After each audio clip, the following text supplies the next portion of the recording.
Hello everyone, Richard Fredrickson here on the journey for you and you. And this is Profiles, and we're delighted to start the new year out with a whole new array of guests. And this is the first of a series that we're going to be doing throughout 2019, and that is kind of exploring, opening doors up to businesses right here in Joliet and the Will County area. And one of the best businesses I could think of, that's what the teleprompter is telling me to say. No, I'm kidding. Steve Vanisko, publisher of the Herald News, the Joliet Herald News, and maybe a few others that you're involved in too. And we're going to find all of that out for you right now in the next 30 minutes or so here on JCTV on Profiles. And I guess the first thing I want to do is that, like we rehearsed, kind of do a little brief bio. You know, you got maybe an hour and a half, and that's it. Okay. Go right ahead. I think I can squeeze that in. First of all, thanks for the opportunity. Sure. Really, I know we were trying to put this together late last year, but couldn't get our schedules together. So, bio, born and raised in Joliet. Parents grew up in the old St. Pat's area on Marion Street. So, went to kindergarten at Reedswood School, which is now the Center for Disability Services. And then went to St. Pat's for 8 years. Went down the hill, actually to the hill, to the old Catholic High. You didn't go down the hill. Well, I went down the hill from Marion Street, for where we lived, to the hill, Joliet, the old Joliet Catholic High School for 4 years, and then went to St. Francis for college, majored in journalism communications. And then from there, that was kind of my path educationally or whatever. And then I got a job out of college, and then started right after that first job out of college at the Herald News in December of 1986. What was the first job? First job, so my job in school, when I got out of college, I actually sold maintenance products for a company called State Chemical. And ironically, I got the job from a want ad in the Herald News. In the Herald News. That is a true story. There were a lot of pages of want ads back in those days. Yes, those were the good old days, the golden days of want ads. Golden days. Yes, definitely. But how about this? What was your very, very, very first job as a kid? First job as a kid. So in high school, I played basketball, so I got a pass on having a job. I was just telling Dick Schuster that I played basketball with Terry Gannon. Actually, the way that world is, I watched Terry play basketball from the bench back at Catholic High. We were really good back then. But actually, when I didn't play my senior year, I got a job at Weebolt's. So for those of you that remember Weebolt's, that was located where Menards is now, at the old Jefferson Square. No, actually, that would be where Walmart is, right? If you're looking at Jefferson Square, it'd be where Walmart is right now. Walmart, where the old Jefferson Square Mall was. Yes, so I worked there my senior year of high school through college. I was a stock boy at the old Weebolt's. Okay. Yes. All right. Worked in the furniture department. Do we have department. any pictures of you working on it so we could show them? Actually, maybe we could work them, and I had the blue smock, the light blue smock. Yeah. Then I got promoted. I was a maintenance guy. Union. See? I was in the union. How about that? Yes, there was 4 of us. Four of you? Yes, that's a true story. So I did that all through college, and then that was what I did. Then I started working for State Chemical when I got out from there. Yeah. So you're working with the chemical company. Selling, yes. I was a sales rep for them, okay. yes. And that transition into the Herald News is the same thing. You're going to be selling. But why newspapers and why the Herald News? Well, interestingly, when I was selling for State Chemical, I was also doing a part-time deal because I was a journalism communications major at St. Francis. I wanted to be a sportscaster. That was kind of my goal. Realized that wasn't a great path, and I learned that as, you remember the old WJTW? No, sure. Okay, Yeah. so they were a new radio station in town, right over on Glenwood. I got a part-time sportscaster job doing radio sportscasts in the morning. So I was doing that when I was selling maintenance products for State Chemical. So at the same time I'm selling for State Chemical, I was doing the sportscast for WJTW. They offered me a sales position. At the same time, I had a job offer at the Herald News. It's because I had a friend, actually a guy who was a couple years older than me, still friends with him this day. He was a good friend of my brother's in high school. And he told me that there was an opening at the Herald News. It was actually his job he was leaving. And, another guy was leaving. So anyway, I had a job at State Chemical, a sales opportunity for WJTW, and the Herald News sales opening. So I had to figure out which one I wanted. I took the Herald News. I felt it was the most secure. and had the best longevity. And here I am some 32 years later. Yeah. How about that? 32 years. Can you Yes, believe that? Yes. Not many people could say that, right? No. And the future of people working for a company for 32 years, they're going to say there's an anomaly there. Yes, absolutely. For you. Now you've got some other people on the other side of these cameras and the newsroom there and the sales room that have been around a few years as well. Yes. Ron Matuszewski is one of our sales reps. Yeah. He's been here 35 years. Yeah. And Dick Goss just retired from our paper, the sports editor, legendary sports editor. He had 35 years with our company. Wow. That is true. Yes. How many years has that character Ocon been with you? I think he's in the upper 20s. Is he? I think he's in the upper 20s. He'd like to be in the upper 20s. Yeah, exactly. Exactly. Yes. Great guy, good people. Yes, absolutely. Good people. Absolutely. Let me skip around a little bit here. As long as we talked about a few people, how about some of the personalities or characters that you have met? We'll get into all of your stuff too in a minute here, but while I've got you talked about your sports, because you're into sports a lot, still are, but you had some other two famous personalities here at the newspaper, one of which was synonymous, I should say, with the Herald News, and that was a fellow by the name of Whiteside. Tell me a little bit about him and any interchanges. I know you were on the business side, and he certainly was not. Yes. But where you were located, I think, we'll talk about locations a little bit, but tell me about Whiteside. Yeah. So I didn't have a ton of interaction with John because I was on the advertising side, as you mentioned, or whatever. But I know that he knew Joe Hosey well. Oh. Okay. And Joe's our editor. He was just not, I don't want to say, I can say this, from the management side, I don't think he was idolized. From the readership side, he was definitely idolized. That's probably why. Yes, but he was, clearly an icon in the area or whatever, and he definitely beat to his own drum, and just a guy that always wanted to dig for another story and find a new way to communicate with the readers, and just I know within the confines of the newsroom he was extraordinarily well respected. Yeah. So, but I did not have a ton of interaction with him. But he was the iconic. Yes, newsman. Absolutely. Yes. And he had that hat on once in a while. Yes. So he looked kind of like the kind of fedora. Yeah. Exactly. Yeah. The consummate newsman. Absolutely. Now there was another character that I knew a little bit, and he loved sports as well. And we used to call him the Hawk. Yes.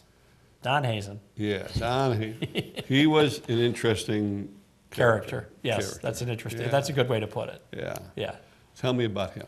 So I had a little more interaction with him. So the one thing I do remember is he headed up an initiative handling youth sports for us when I was the ad director in the early 2000s. We had a good sports initiative we launched for a couple of years. He was doing that. He was the sports editor prior to Dick Goss,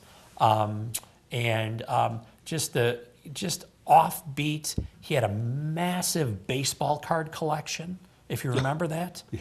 I mean, it was like, literally, it was almost as legendary as he was. Where is that collection now? I'm not sure. Somebody might have gotten a lot of money for that thing. I'm not sure where it ended up or whatever. But he was just, I think the best way to describe him would be a good guy, really offbeat. He was really offbeat. And I think he worked the night shift by choice because he was kind of that personality. Yeah, that's the night hawk. Yes, hawk exactly. And loved basketball. Yeah. So he was known as Hawkus Ducager. Like that was like his thing or whatever. That was really? tied. Yes, exactly. He was kind of had that nickname or whatever. But just a really, really interesting guy and a good guy. So you go back for a little bit here now to you, Steve Vanisko. You're selling chemicals, you're doing a little bit on radio, you make a decision to take a job at the jOLIET Herald News. And so what was it like 32 years ago? Yes. How was that? Yeah. It was interesting. So just as an example, so we'd call on customers. And well, communication-wise, like from an advertising perspective, it was us in WJOL in the market. I mean, there was no direct mail, no Clipper, no social media, no all the competition that's out there for the advertising dollar. it was us and WJOL. I mean, it was, and I did that for a couple of years, but just like things like communication with customers. So you would call a customer or you'd go see a customer, they'd want to run an ad. So then you'd get the copy, you'd come back, it would be composed in our composing room. We had composing room guys back there, they would create an ad and it would get created and they'd make a proof. We would drive the proof back out. Then we advanced to the point where we would fax it. It would get faxed. Do you remember that rolled up paper? Sure, yes. It would come off of a machine. It wouldn't come off on like white paper. Yeah. It would come off on white paper that would like roll up. You yeah. couldn't even get it on straight. Then it advanced to like plain paper fax. And then you wouldn't have to like necessarily drive to every customer. I mean, things like Can that. you think of that? Can you believe Yeah. that you actually did those things? Yes, email never existed. And in just from a marketing perspective, there was two, and then it was like, well, okay, there's another radio station you might have to compete with. And maybe a little bit of direct mail. But there was no email. There was none of that stuff. Car dealers were buying page after page after page of ads. I started working with the auto dealers in 1989. Full page ad, full page ad, full page ad all the time. I mean, we were it, us and the radio station. That's how it went. Obviously, things have changed in the last 32 years dramatically. This is an aside, but you were dealing with all these car dealers. Yes. From, I don't know, Rod Baker and Plainfield, all down Crest Hill. There were a bunch of car dealers down. In fact, they even had an association, I think, of car dealers back in those days of what it was called, the Crest Hill Car Dealers Association or something. Those guys were characters. Oh, yes. Yes. So Those dealers were characters. My daughter's home from college. I was just having this conversation. It was something about politics in Chicago. It kind of came up with dinner, and she's a senior in college, and we were talking about something that came up the other day, and I was telling the story about Porky Bobin. Remember him from Bobin Brothers? Yeah, sure. And I got to know him. And I ended up playing in a golf outing in his place. It was a golf outing for, remember, Secretary of State George Ryan? And I ended up going and playing as Porky Bobin that day, and it was my first venture in it. So when I started at the paper, I just sold ads like everybody else. And I'd been promoted a couple times at a fairly early age. I was like 25 calling on the auto dealers. And it was back when there weren't advertising agencies calling on auto dealers because they didn't need one because they were just dealing direct with us. You were really their agency. Yes, we would design the ads. We had two like artists outside of the composing room that would literally design really neat looking ads for them. So anyway, I was telling the story about at a golf outing. I hadn't golfed much in my life. So anyway, I went to this golf outing and I was playing with like Porky Bobin, Jake Jakovich, and I was talking about all the different characters, and I'm this just 25-year-old kid playing with all these like auto dealers at a golf outing, and I just spent the entire day with them. I used that word. I said, Lauren, there's some real characters in that group or whatever. Yes. It was a real education for me at that point. So anyway, yes, it was an interesting experience, and there were some characters, definitely. Yes. The word is you were edumacated. That is correct. Yes, I was, definitely. Yeah, I can remember a few of those things myself. So it is interesting that it was a promotion to be able to call on the car dealers because those were the big boys. You had the banks, you had the car dealers. I don't know who would come in third place. Maybe I don't know who. The hospital. The hospital. Yeah. Probably. Yeah. Joliet was different in those days, and so was sales and marketing. It's a whole new world out there today, and we'll touch on that a little bit. So tell me about your journey with the Herald News. Now, you're a salesman, and then you get the opportunity to go to make some money, some decent money by commissions with the car dealerships. Then what happens? So then in 1995, I had an opportunity to go into management. And I was doing really well as a sales rep. So I was like, I'm not sure I want to do this. Yeah. So I remember I had a conversation with one of the car dealer. I was thinking I was going to do it. And I remember having a conversation with a gentleman by the name of Ron Medic. He was the general manager at Bill Jacobs. Yep. And I said to him, I'd known him for about a year and a half, and he wasn't your kind of like quote unquote typical car dealer. And I said to him, I got this opportunity. He looks at me, he says, so if you don't take this, how are you going to feel when the guy next to you gets the job you should have? Oh, interesting. Huh? And I says, that's a good thought. And I says, I was thinking about taking it anyway. He goes, yeah, you should probably take it. So I took the position. It was like assistant advertising manager. But then, back in that day, there was like management people all over the paper. I mean, certainly it's different today. Like as publisher today, I manage the sales staff. That's just how the business has been streamlined over the years. So anyway, I was the assistant advertising manager. And then in a couple of years, I worked trying to think how it worked, or the retail sales manager. And then I became like, whether you're a retail manager or ad director, it's all basically the same job. You're just in management. But what happened in '95 is I was the peer, so it would be like you and I are like, I'm selling auto, other people are in geographical territories, we have a rep handling real estate and stuff. I became the boss of people I was peers with. That was a challenge. I'll bet. Yes. Both for them and you. Oh, absolutely, yes. Yeah. Yes, that was a challenge. Yeah. But we got through it. Yeah. So today you're a publisher. Yes. And you just mentioned you're basically the manager of the newspaper. Yes. Sales, the news side, both of them, balancing all that stuff like this. When was that decision made? I mean, just a couple of years ago? That Yes. you would have a guy with a bunch of different hats? Yeah, so I spent almost 30 years all on the business side, on the advertising side. Now, due to like different ownerships and things like that, not the Shaw ownership, but like under the Sun Times, there was like nobody here to handle any of the kind of community stuff. So I was kind of the de facto guy. But like under Shaw, which has owned the paper since January of 2014, I was the ad director and we had a general manager, okay? But then in 2016, what are we in, 18 here? 19. 19. April of 16, I was named general manager. And general manager and publisher, they're essentially synonymous. But when that point got here, I was in charge of oversaw editorial and advertising. So before I was like the advertising director where I was overseeing all of the advertising department. And then the general manager was overseeing the editorial department because there's an editor that runs the day-to-day operations of the editorial department. Like currently Joe Hosey oversees editorial, okay? So Joe oversees editorial, but now I'm the publisher, whether you're general manager or publisher, it's essentially the same deal. So now I, as publisher, I'm direct supervisor of all the sales staff, the business side of the operation, and Joe reports to me. So anything that happens editorially comes up to me too, but Joe directly supervises all the content himself. So I don't like directly supervise Bob Ocon, for example. Right. Bob reports to Joe, and then Joe reports to me. Yeah. Does that make sense? So from It does make sense, yeah. and my personal opinion, that's a challenge when you have to do all that kind of stuff, and where you look back because you've been here long enough to know that you're taking the place of 7 different people. Yeah. And I mentioned how the business has been streamlined over the years. Yeah, well, that's the streamline right there. Yeah, it's extraordinarily streamlined compared to the way it used to be. And then you have a editor who is either loved or hated, Mr. Hosey.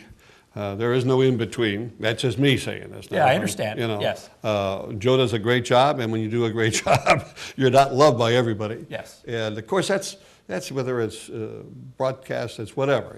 You're not there to be friends with everyone. Yes. In terms of the news. Yeah. So, in my view, Joe does a heck of a lot more good than anything else. Yeah. So he brings. Well, a lot that's to why the he's table working for us. here, right? That's correct. That's right. Or he wouldn't be. Correct. Exactly. Yeah. That's why we hired him. So, Definitely. Yes. Let's take it from today, 2019, early 2019. How the heck does Joe Hosey, Bob Ocon, in your news department, okay, they're going to do a story on XYZ. How does that get from this building to wherever it's printed, and then back to you, and then into my driveway at by 7 o'clock? No, 6:10 a.m. That's good. If you're getting at 6:10, that's a good thing. 6:10 So a.m. let's take Bob covering, we've got a deal going on with the Park District referendum, Yeah. for example. So Bob goes to the meeting Monday night, gets information, comes back and enters it into, we have a system called Roxen, okay? So that's our editorial system. Types the information in, okay? It goes into a digital system, okay? So that goes in, it gets formatted and designed okay? Who does that? It's a combination between Bob, okay, and then we have editors Joe, and then our associate editor Lindsay Glore, okay. So they essentially put the page together. I'd say about 85–90% of the page is designed onto a page. We have page designers in Crystal Lake that kind of put the final touch on the page. But about 90% of the page, the headline, everything is done in this office. The final kind of polish on it goes to Crystal Lake, just to make sure there's nothing out of whack, okay? Because we have like we have a copy desk up in Crystal Lake. That's our biggest paper, that's our home office, okay? So then it goes from there, and then our paper is printed in Arlington Heights by the company that owns the Daily Herald, Paddock Publishing. So it's printed there and trucked out to distribution centers that are closest to, the various locations. Like there's a distribution center in Rockdale, okay? So the papers go to Rockdale, and then the carriers take the papers out from Rockdale and get distributed to everybody's house. That's a very simplistic version of how things get put together. I think you wanted to know that. Right. So like, for example, going back, like when I started at the Herald News, we printed at the building on Caterpillar Drive that's now the Joliet Township high school offices. And then we started printing out in Plainfield on 135th and Route 30, where we actually had our office for about 2.5 years. And then we were printed in Ashland when we were owned by the Sun-Times. Okay, now there's so many, so few printing presses now that all newspapers are consolidating their printing facilities and there's so few printers out there because the capacity, there's fewer pages being printed, and it's just efficient to have different printers out there. Like one of the printers is small newspapers in Kankakee. They print like USA Today for like an entire massive region in Illinois, for example. Interesting to know. Yeah. I did have the opportunity both here in Joliet and in Plainfield to see this huge printer. I mean, it's just like a football field long. Yes. And big. Incredible. Yes. It was going. In fact, I thought that when there was a transition going on, they didn't turn the old one off for, I don't know, weeks or months or whatever, because if they were going to sell it or they needed that thing to be running. And I mean, you cannot believe, I mean, we don't have any photos of this, do we? No, we don't. But it was huge. And is today's, when they go to wherever, you just told me, Oak Brook or wherever, they get this thing, Paddock, is it that size? Bigger. Yes. Of course. Yes. Because they're doing less pages, but more newspapers. More newspapers, correct, yeah. Right. Yes, wow. They do commercial printing like glossy magazines, things of that nature. If you get some of those glossy inserts that come in the paper, they print those more and too. more of those. Right? Exactly, and since they're a printer, they're in a competitive bit race with like the Tribune, and because they want as much printing as they can get, because they're in the business that if they're going to have a press, they want to print. They have to have the business. Yeah, they want to print. So you mentioned something about headquarters and all of that. So let me ask you this so that everyone knows. We're talking about the Joliet Herald News today and Steve Vanisko, the publisher, but there obviously are a few other papers that come under the banner of Shaw Media. And you're going to take us on that tour. Okay. So we, just from a proximity standpoint, I oversee the paper in Morris, the Morris Herald News as well. Know that. So we just recently purchased the Ottawa Times. Okay. So as a side note, my 32-year career, I took a detour because I couldn't stand working for the Sun-Times, to be honest with you. And I took about a 6-month detour to Ottawa. And ironically, we just purchased the Ottawa Times. Great. So anyway, so we own the Ottawa Times. We own a group of papers west of there, or a group of papers called the Bureau County Republican. And then when you go up north, we own papers in Dixon, in Sterling, in Sauk Valley. And then we own the Northwest Herald in Crystal Lake, and that's a daily. Bureau County is a weekly. We own the Northwest Herald in Crystal Lake. That's our flagship paper. We own the DeKalb Chronicle. It's a daily paper. We purchased in 2015 the Kendall County Record. And we own the Elburn Herald, I'm trying to think all the Illinois ones, and then we own Suburban Life Publications, which are a bunch of weeklies in DuPage County in the western suburbs. Those are the holdings in Illinois. Okay, we own some papers in Iowa, in Creston, and east and west of there. And we also owned a brand called Pro Football Weekly. People are familiar with Hub Arkush. He's an employee of ours. So we own that as well. And we own a bunch of magazines and different titles from that perspective. It's a pretty large company. Bunch of newspaper titles. I don't know if you knew all that. Yeah. And now you do. Right. So jOLIET is the second largest daily newspaper in the company. In the company. And it was purchased, as I mentioned earlier, in January of 2014. And it's holding its own. Yes, right? Yes. Without getting into information I'm not supposed to, it's definitely holding its own. Good. It's a tough industry, and it gets tougher every year, but we're definitely holding our own. Yeah. I'm going to tell you an aside. I get my newspaper delivered, and there was a period where my paper wasn't where it was supposed to be. Okay. So I called the company. And I'm not going to tell you who it is, and I'm not going to tell you where I live, so I don't want anybody to get in trouble. But the woman, and I know it's a lady, who delivers the paper, she called me, because obviously she was notified. And she asked me where I want my paper, and I said, where you been doing it up until the last couple of weeks. She said, well, I was sick and I was on vacation. But I know where you want that paper, and I'm going to tell you. That paper is in that exact spot.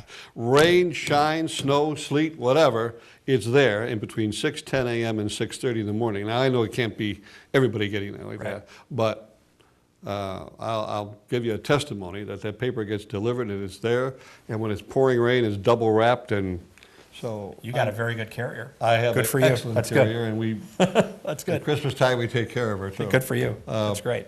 So locations and the newspaper and what about the industry itself? I told you earlier that I believe that community newspapers are around here for I think the foreseeable future, but not all newspapers. Do you agree or disagree? I would agree. Community newspapers are going to survive longer. Okay, that's my opinion. Look, I don't think anybody knows for sure, but I think community newspapers, because of their local content, are going to survive longer. I think over time, the frequency of which the printed product is delivered is going to be reduced because the people reading printed products I'm 54, actually 54 and a half on January 1st. Oh, right. So there you go. They essentially, the vast majority of those people are my age and older. Yeah. And there's such a shift in people consuming content online. So like, for example, one of the things we're going to this year is when you have a subscription, you automatically can read the content online. We used to have all these different options and things of that nature. I've done that. Yeah, we're going to this straight out. You get a subscription. If you read the paper get the paper in print, you get it online. That's just part of your package. Simple, easy. We're moving in that direction this year. So it just makes it easier for everybody. So that's the shift. That's the direction things are going in. But I agree, small community newspapers, and that's what jOLIET is. It has local. That's what the Herald News is. It has local content in it with its predominant focus. They will last longer than major metro papers. So just as an example, the Sun-Times sold, a year and a half ago for $1, and they're struggling to exist. And the Tribune's been for sale for 7, 8 months, and they can't find a buyer. So I think you're going to see more and more of those struggles in the industry. And again, that does not mean that what we're doing locally here is, we've got this answer to solve all the problems that newspapers have. We don't have all the answers, but we're certainly doing our best to put out a quality product every day. Some of that, if you go strictly on digital side, your online side, I don't know how you solve this, but in my little world, in talking to nieces and nephews, and I call them kids who are in their 20s, most of them are in their 20s that I'm talking to, maybe a few in my early 30s. They're not watching, or they're getting their news in just bits and pieces. Right. And my concern is whether they look at a paper for 5 minutes, or they look online for just brief little things or editorials and not the news, that's a challenge for the future. Oh, yeah. For people not getting the whole story. Right. Yeah. And it looks more and more like that's part of what the millennials are up to these days. So it's a educational thing going on as well. And I've always felt that, maybe you do this, is to reach out to these kids in high school, even seventh, they call them, what do they call it now, middle school? Yeah. Middle school. To go and have someone talk, not you, you've got enough hats going on now, but to have someone go around and kind of educate some of these kids on how important it is, more important than ever today, to get your news. Not fake news, but news. Yeah, the real news. And right. Exactly. I think, again, there you go with, the difference between editorial and news, but I think community newspapers do a better job than some of these others, because the others have a lot of bias and a lot of, you go back to the history of newspapers, people are all upset because certain newspapers are, anti this or pro that, or they, it's called yellow journalism, and that was going on back when Abraham Lincoln was running for president. They drew a picture of him as a monkey. Yeah. So there's nothing new under the sun. Right. It just kind of gets embellished. In talking about, we missed, did we get all the buildings? I don't think we get all the locations on the Herald News, because it was downtown at one time. Yeah, I believe the building on Caterpillar was built in 1974.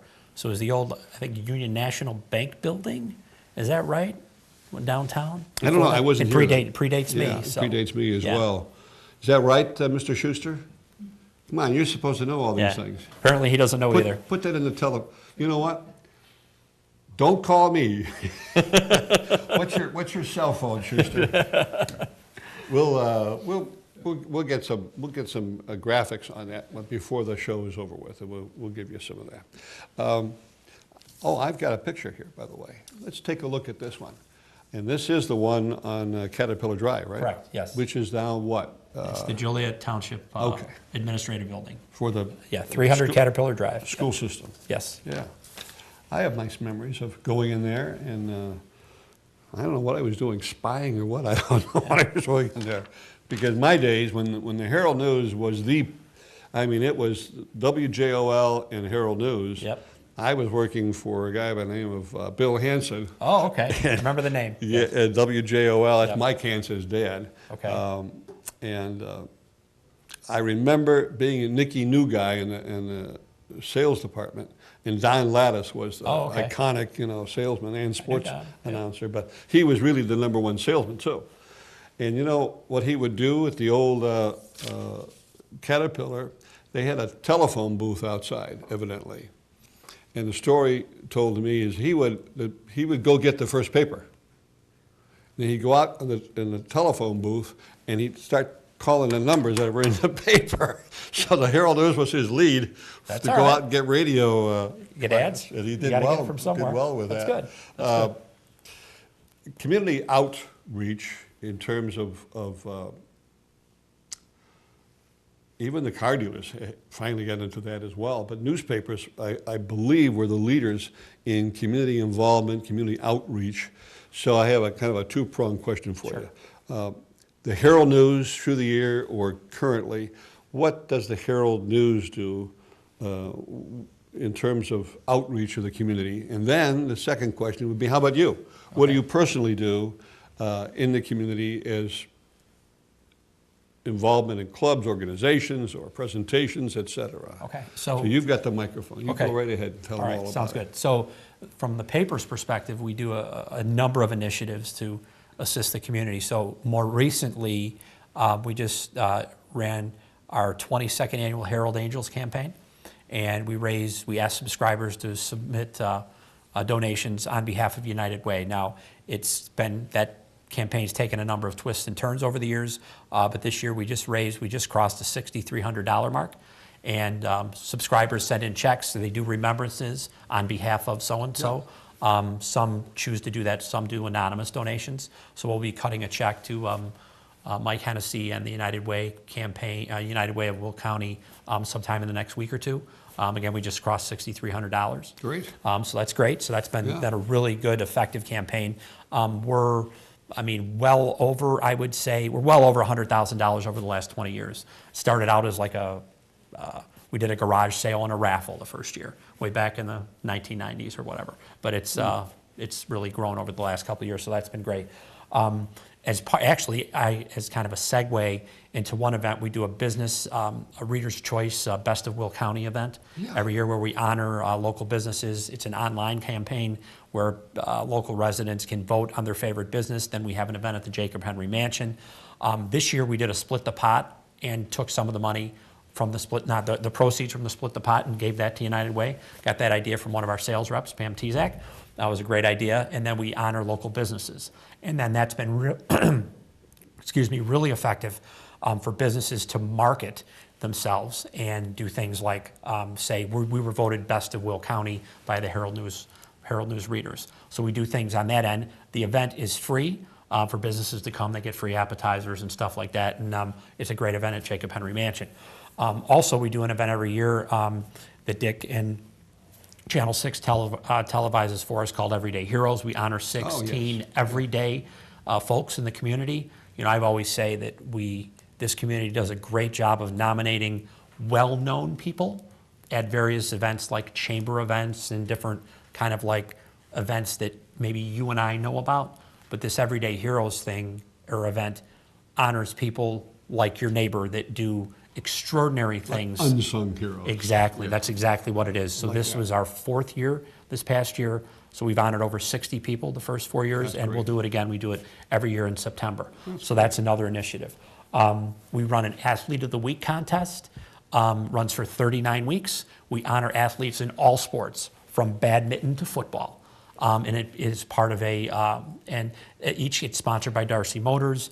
Every athlete receives a plaque or a certificate from Terry Darcy, mentioned in the paper, a laminated printout of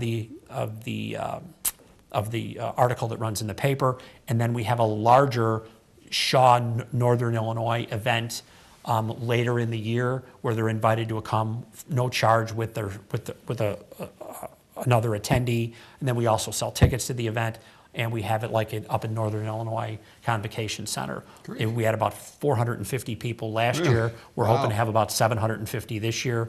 And there's different categories you can win based on your sports. And we have all the sports editors vote on like winners from regions and various things like that. But it's a new thing called MVA, Most Valuable Athlete. We started last year. I can tell you from personal experience in talking to some of these recipients, businesses who've received recognition from you, they can use it for marketing, but it's inspiration for them.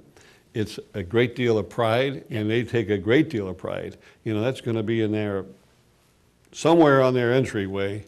That plaque is up there. That recognition is up there. And I talked to some of the folks who've been recognized, and it's great for the business community. And for many of the folks in Joliet, Will County, are family owned. And that's it's just a little bit more special for them. Yeah. So those are some things we try to do in the community for more like outreach. And then I'll say this, I maybe shouldn't, but we're working really hard on putting together a senior expo this year. We think the target's great for this market. Sure. For our subscribers. If it comes together, we'll have information in the next 6 weeks.